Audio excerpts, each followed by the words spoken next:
Good morning పిల్లలు. మనకు కారణాంకాల గురించి తెలుసు. ఇప్పుడు మనము గరిష్ట సామాన్య భాజకం గురించి తెలుసుకుందాం. ఇప్పుడు మనము ఒక ఉదాహరణ తీసుకుందాం. రైతు తను పండించిన గోధుమల బస్తాలను గోదాంలో ఒక క్రమంలో పెట్టాలనుకున్నాడు. అయితే ట్రక్ దగ్గర నుంచి గోదాం దగ్గరికి తీసుకురావడానికి రైతు ఒక బండిని తీసుకున్నాడు. ఆ బండిలో మనము ఒక్కసారి 12 బస్తాలను తీసుకురాగలము. అయితే ఆ 12 బస్తాలను గోదాంలో ఎలా పెడితే ప్రతి వరుసలో సమానమైన బస్తాలు వస్తాయి? ఇప్పుడు మనం దానికి ఏం చేయాలి? మనకు ముందే తెలుసు. మనము కారణాంకాలను ఉపయోగించి వస్తువులను అన్ని వరుసల్లో సమానంగా పెట్టవచ్చు మరియు వస్తువులను ఒక క్రమంలో పెట్టవచ్చు అని. కారణాంకాలను ఉపయోగించడం వల్ల మనకు ప్రతి వరుసలో సమానమైన బస్తాలు వస్తాయి. కనుక ఇప్పుడు మనము 12 యొక్క కారణాంకాలను చూద్దాం. ఇక్కడ చూడండి. 1 ఇంటూ 12 12, 2 ఇంటూ 6 12, 3 ఇంటూ 4 12. అయితే 12 యొక్క కారణాంకాలేంటి? 1, 2, 3, 4, 6 మరియు 12. ఒకవేళ ప్రతిసారి 12 బస్తాలు వచ్చాయనుకోండి, అప్పుడు రైతు వీటన్నిటిలో ఏదైనా ఒకదాన్ని ఉపయోగించవచ్చు. అనగా ఒక వరుసలో 12 బస్తాలు కానీ, లేదా 6 బస్తాలను 2 వరుసలలో కానీ, లేదా 4 బస్తాలను 3 వరుసలలో కానీ, లేదా 3 బస్తాలను 4 వరుసలలో కానీ, లేదా 2 బస్తాలను 6 వరుసలలో కానీ పెట్టవచ్చు. లేదా చివరిగా ఒక బస్తాని 12 వరుసలలో కూడా పెట్టవచ్చు. కానీ తను అప్పుడు ఇంకో బండిని కూడా తీసుకొచ్చాడు. ఆ బండిలో ఒక్కసారిగా మనము 16 బస్తాలను తీసుకురాగలము. అయితే 16 బస్తాలు వచ్చినప్పుడు రైతు ఆ బస్తాలను ఏ క్రమంలో పెట్టగలడు? దానికి మనము 16 యొక్క కారణాంకాలను చూస్తే అప్పుడు మనకు ఎలా పెట్టాలో తెలుస్తుంది కదా. ఇక్కడ చూడండి. 1 ఇంటూ 16 16, 2 ఇంటూ 8 16, 4 ఇంటూ 4 16. అయితే ఇప్పుడు 16 యొక్క కారణాంకాలేంటి? 1, 2, 4, 8 మరియు 16.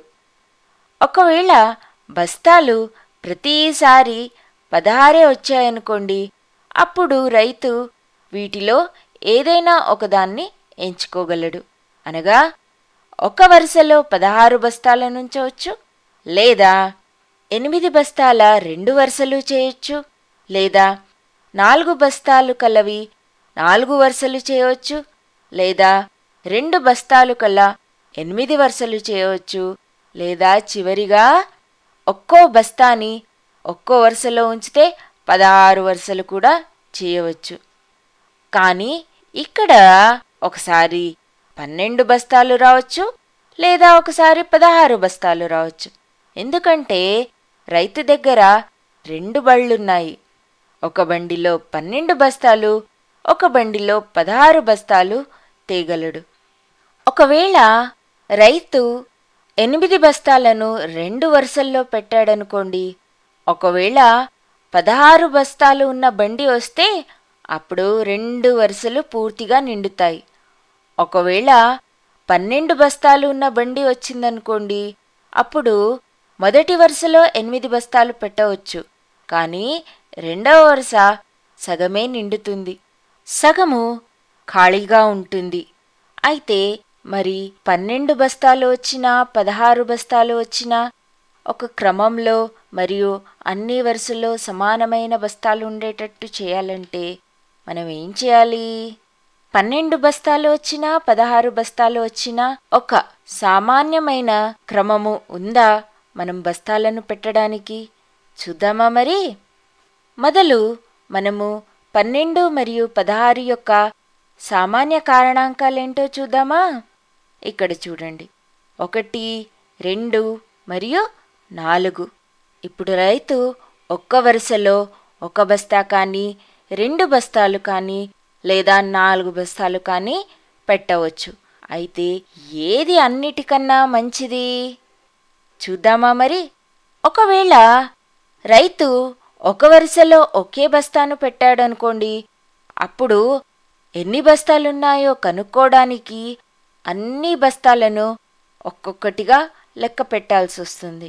అదే 2 బస్తాలు ఒక వరుసలో పెడితే అది కూడా చాలా సమయం పడుతుంది. అదే 4 బస్తాలు ఒక వరుసలో పెట్టినప్పుడు ఇదెలా ఉంటుంది? 1 బస్తా 2 బస్తాలు పెట్టడం కన్నా 4 బస్తాలు పెట్టడం మంచిది కదా?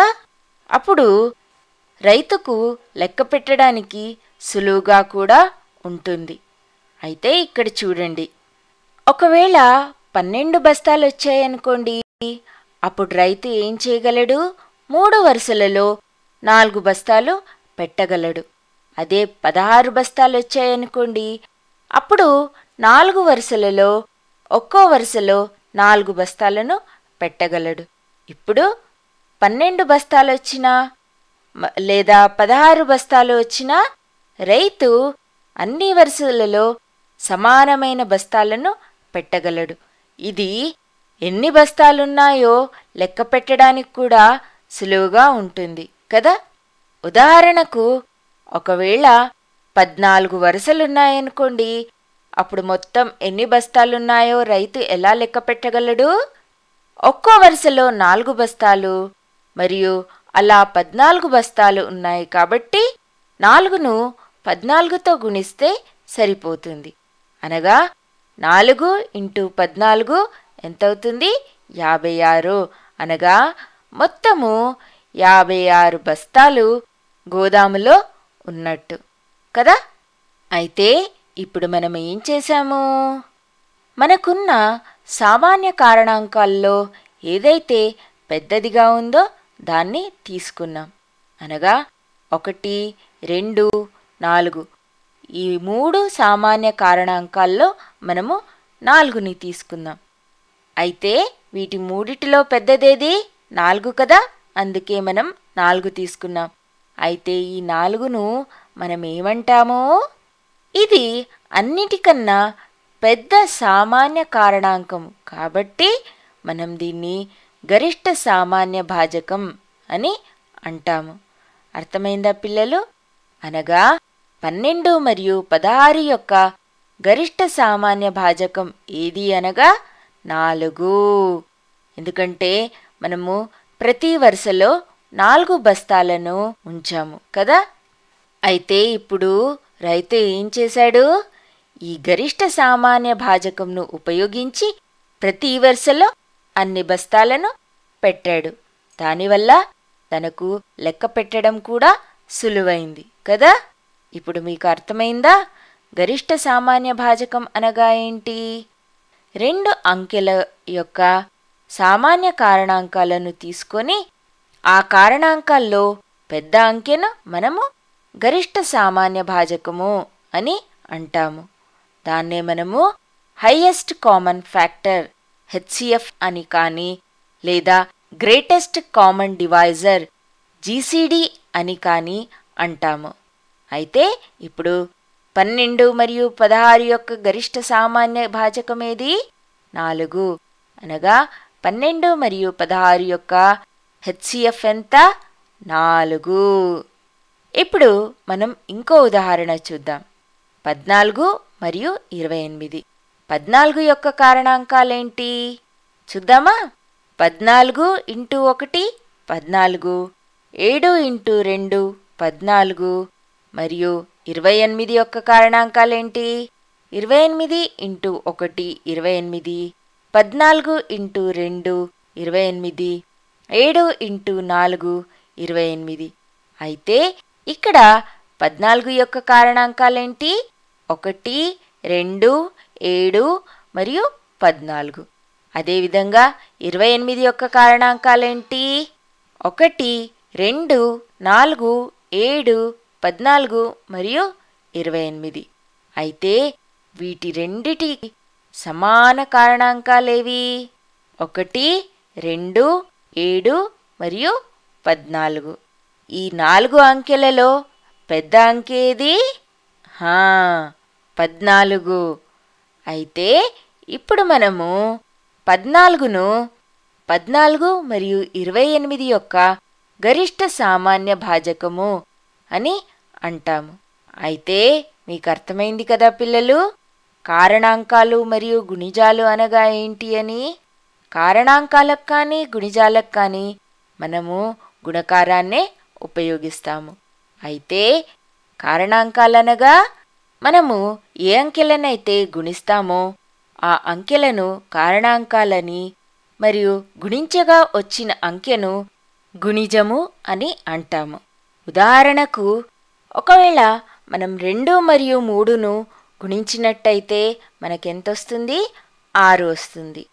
దీనిలో మనము 2 మరియు 3ను కారణాంకాలని మరియు గుణించగా వచ్చిన 6 అనగా 6ని 3 యొక్క గుణిజం అని అంటాము. అయితే ఇప్పుడు మీకు అర్థమైందా మరి కారణాంకాలకు మరియు గుణిజాలకు మధ్య తేడా ఏంటో? మరియు గరిష్ట సామాన్య భాజకం అనగా ఏంటో అర్థమైంది కదా? ఇప్పటికీ ఇంతే. బాయ్ బాయ్ పిల్లలు.